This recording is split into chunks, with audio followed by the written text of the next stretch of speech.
Yeah, I just used the restroom, and you can probably hear my toilet refilling right now. What I've done is called a metaphor. That toilet represents the games industry, and we are but the pipes forced to swallow the pee that is being flushed down our throats from these greedy corporations that control it. And as the toilet refills, it symbolizes how the businesses continuously recharge their greed capacitors to come up with new ways of fucking us in the face. Also, I may not have washed my hands, but that too is because it's a metaphor. These piss paws represent a deeper theme that the layman couldn't possibly understand. No need to get in the weeds of that. Point is, I am constantly surprised at how corrupt the games industry is. I just learned about what's going on with Subnautica 2, and it is so messy. So, Krafton is a multi-billion-dollar publisher that purchased the developers of Subnautica, Unknown Worlds, and in their agreement, as part of a I'm having a Porky Pig moment. As part of a $500 million purchase, about $250 million was going to be allocated as bonus payout should they hit some targeted goals, some milestones. From out of nowhere, Krafton put their shaft in and effectively fired 3 key leaders of Unknown Worlds. The CEO, the director, and co-founder. 3 positions had all just been poofed away.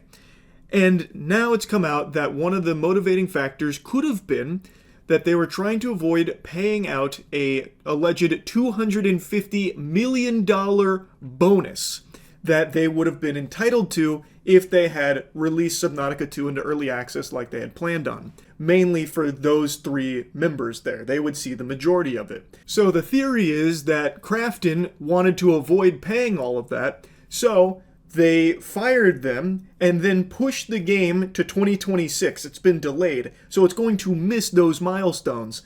Pretty convenient to save 250 million clams. So a lot of people are very up in arms about this, not only from firing these 3 key leaders, but also for what seems to be the actual underlying reason in a lot of people's eyes. Now, Krafton has issued a statement today that is casting a lot of doubt on the leaders here that were let go, and it's got the community kind of split. It was a scathing statement that they put out. Now, before I dive even deeper in here, I would like to make a mention of something that I think is extremely important.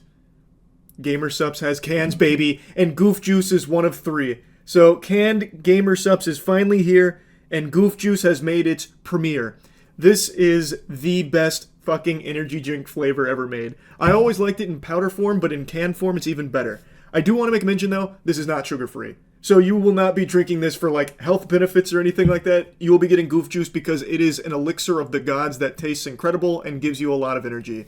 I drink it for my pre-workout. Anyway though, I won't gush too long on it. It's available now. I'll put a link to it in the description, and it will be available in stores and physical locations either today or sometime soon. I'm not exactly sure on the timeline, but we've been chugging the cans since we got them. They're really fucking good. But anyway, back to something that's not good, and that's what's happening with Subnautica 2. Let me show you the statement from Krafton here. Understandably, Krafton has been catching more shit than a construction site porta potty, and they put out this statement. Inevitable leadership change driven by project abandonment despite holding 90% of earnout for themselves. So this is them trying to defend their decision to release these 3 key positions. First and foremost, we sincerely thank you for your continued support, passion, and unwavering dedication to Subnautica. Background of leadership change. Krafton deeply values Subnautica's unique creativity and immersive world building. To provide fans with even better gaming experiences, we acquired Unknown Worlds, fully committed to supporting their future success. They go on to like why they snatched up this company.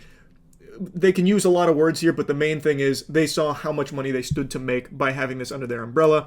They then talk about how they purchased for $500 million, but approximately 90% of it, approximately 90% of up to $250 million was for the 3 executives that they had just now let go. Now they explain why. Regrettably, the former leadership abandoned the responsibilities entrusted to them. Subnautica 2 was originally planned for early access launch in early 2024, but the timeline has since been significantly delayed.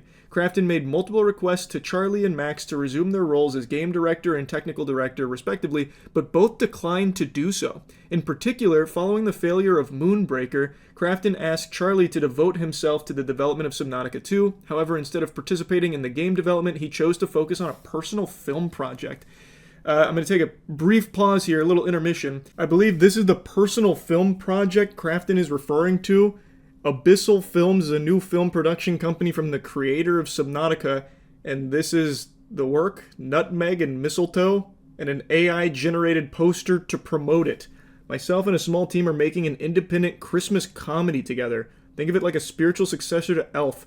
It's warm, funny, and has tons of heart. We're hoping to get a couple SNL vets to act in it as well. If that claim is true, that he abandoned Subnautica 2 to work on a Christmas comedy with AI posters out the wazoo, that would be the craziest fucking plot twist. Moonbreaker I'd never heard of before, but I looked into it. Apparently, almost all the criticism around that game was solely because of the microtransactions that were just ham-fisted into it, which seems like it was a decision from Krafton, not so much them, like the actual developers. So they kind of like throw that nugget in here like, well, after Moonbreaker fucking flopped and collapsed, all because they're bad developers, we asked if you could focus on maybe something good. Even though it seems like it was the Krafton DNA that ruined that with microtransactions, at least as I understand it. Keep in mind, I am very unfamiliar with Moonbreaker, but that's what I've been reading. Krafton believes that the absence of core leadership has resulted in repeated confusion in direction and significant delays in the overall project schedule. The current early access version also falls short in terms of content volume. We're deeply disappointed by the former leadership's conduct, and above all, we feel a profound sense of betrayal by their failure to honor the trust placed in them by our fans. I like how they say our fans. No one's fans of Krafton. They were fans of Unknown Worlds, and now they're just adopting those fans. You've disappointed the Krafton loyalists, the enthusiasts of Krafton, that we've worked so hard to build. Krafton's full support for the dedicated development team. To uphold our commitment to provide you with the best possible gaming experience, we made the difficult yet necessary decision to change the executive leadership. Subnautica 2 has been and continues to be actively developed by a dedicated core team who share genuine passion, accountability, and commitment to the game. We deeply respect their expertise and creativity, and will continue to provide full and unwavering support, enabling them to focus solely on developing the exceptional game you deserve. And then it basically goes into now the second part about how they want fair and equitable compensation for all remaining Unknown Worlds employees who have continuously and tirelessly contributed to Subnautica 2's development, and that they believe it needs to be, rewarded. But not the 3 key members that they've fired. That $250 million, well, that's fizzled out. So whatever they're promising to the remaining employees, I bet it's not to the tune of $250 million. Somehow they were able to weasel their way out of that huge paycheck. Now, what I found really interesting here is just how direct this is. This actually reads like fucking internet content creator beef. They are actually coming out here airing dirty laundry and just being blunt. Like, they abandoned the project. They would not work on it. They weren't doing the job that we'd expect them to do, like delivering this quality for early access that we want them to deliver, so we fired them. That's really harsh. And in response to this, they are filing a lawsuit against them. But I will say, to be that direct, it leads me to believe that there might be more to this story than what people initially thought was going on here. Charlie Cleveland, Max McGuire, and former CEO Ted Gill are filing a lawsuit against Krafton amid an increasingly bitter row over $250 million bonus. In a statement, Cleveland called recent events an explosive and surreal time and told fans anxiously waiting to play Subnautica 2 that they all deserved the full story. So as for timeline, Krafton acquired them in 2021. They were told they'd be operating independently. Then they brought in a former striking distance CEO named Steve Papoutsis, and then Ted Gill, Charlie Cleveland, and Max McGuire were replaced effective immediately. Cleveland expressed his shock, saying, "After all these years to find out that I'm no longer able to work at the company I started stings." Krafton is sticking to their guns, saying that this decision had nothing to do with any contractual or financial considerations and was solely in response to feedback from playtests, and that delay talks were already on the table before those 3 were even outed, and that even after multiple requests, Cleveland and McGuire just declined to like resume work on Subnautica 2 in the way that Krafton wanted them to, which I feel like that's a little odd, especially since $250 million was still on the table to hit these goals. I feel like they would be highly motivated to continue work on it instead of just spontaneously deciding, like, no, we don't want that, and crossing their arms. But anyway, in response to all of this, they're filing this lawsuit. As I wrote last week, we know in our souls that the game is ready for early access. That's just how we roll, and we'd like nothing more than for you to play it. Game devs live for this, but it's not currently under our control. We filed a lawsuit against Krafton. The details should eventually become at least mostly public. You all deserve the full story. Suing a multi-billion-dollar company in a painful, public, and possibly protracted way was certainly not on my bucket list, but this needs to be made right. Subnautica has been my life's work, and I would never willingly abandon it or the amazing team that has poured their hearts into it. As for the earnout, the idea that Max, Ted, and I wanted to keep it all for ourselves is totally untrue. I'm in this industry because I love it, not for riches. Historically, we've always shared our profits with the team and did the same when we sold the studio. You can be damn sure we'll continue with the earnout bonus as well. They deserve it for all their incredible work trying to get this great game into your hands. Stay tuned.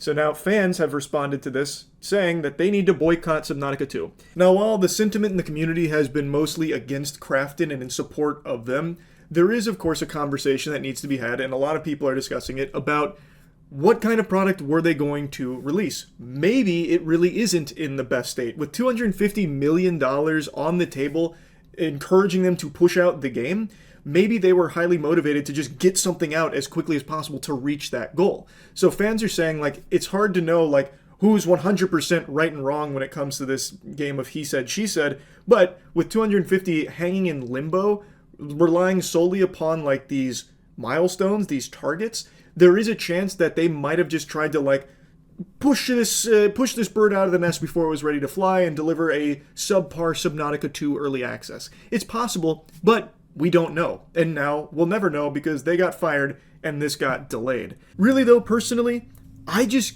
can't imagine them just all of a sudden spontaneously deciding to stop working on Subnautica 2. They were the ones that stood to gain the most here. 250 million doubloons on the table. If they push out a good product that could reach these goals, I feel like that would be their sole focus. Like, of course, I don't know. I wasn't a fly on the wall at the office, but it just seems so odd that they would just stop, abandon it to, at least one of them, focus on a fucking Christmas movie. That is not an allegation or anything either. He is apparently making that. Those are AI generated posters, and it seems like something he is like really going hog wild with. But I don't think, like, I don't know this guy. I'm not going to try and like analyze him. I don't think he would then prioritize that fucking movie that is most likely not going to do very well in the first place. There's not like a huge hankering for more Christmas comedies. I don't think he would make that his priority over delivering Subnautica 2. But there is really a chance that the truth is somewhere in the middle there, that maybe they really did stop working so hard on Subnautica 2 and it started to flounder a bit, and that's what led to this. It's possible. We don't know, and we'll never know. But I will say, the only one that benefits from this is Krafton. The players don't benefit from any of this. The developers don't benefit from any of this. Krafton does. They just saved $250 million, and they are still going to get Subnautica 2 at the end of the day, just at a later time frame than they wanted. Anyway, though, you can see how this is such a huge fucking mess here. And like I said, it is very interesting that Krafton was so direct here with these accusations against them, like just airing all of this out. It leads me to believe they might have like some concrete proof to support those claims, and now they're being sued for it, so they will likely have to defend themselves. And they might have something to prove it, or it really is all just a bunch of fucking barnacles and Krafton was extraordinarily greedy trying to save that $250 million by fucking the team.